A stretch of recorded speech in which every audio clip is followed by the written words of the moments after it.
Mr. Speaker, soon a joint session of Congress will gather for the State of the Union address, celebrating our American Republic.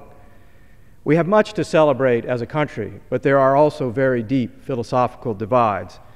And sometimes the tone of disagreement makes me wonder what happened to respect for the cherished notion of political opposition and the intellectual diversity that makes America truly great.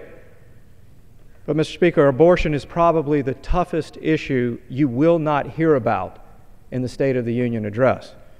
The violence of abortion has wounded our society deeply.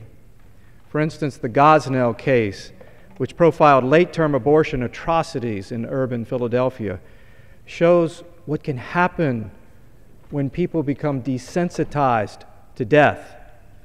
Many of the wounds of abortion are invisible, but they are no less real.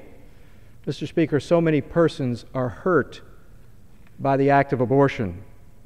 They suffer silently when the culture that enticed them into an irreversible choice turns its back and refuses to acknowledge their pain.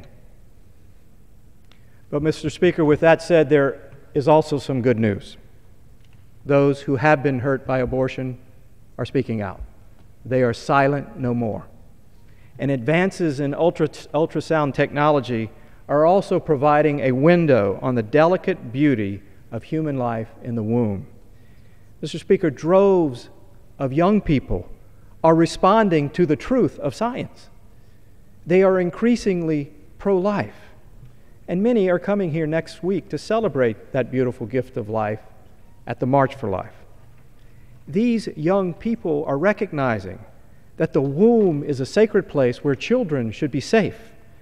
They believe that we should do everything possible to save both a mother and her child. They refuse to choose between mothers and their children.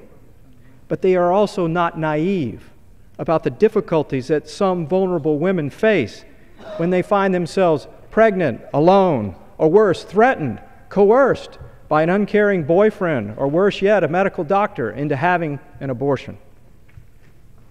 To those of you who do not stand with us, I would like to say this. I offer a hand of friendship.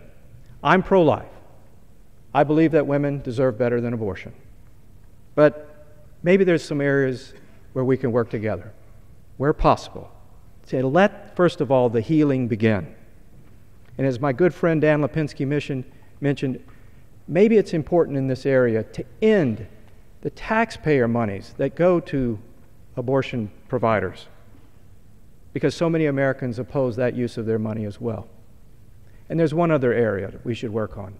Let's don't wrongfully discriminate against people of faith or who are of good conscience or who through reason lends themselves to a deeply held ethical belief that does not allow them to be complicit in any way in health care, in their health care policy, in paying for the act of abortion.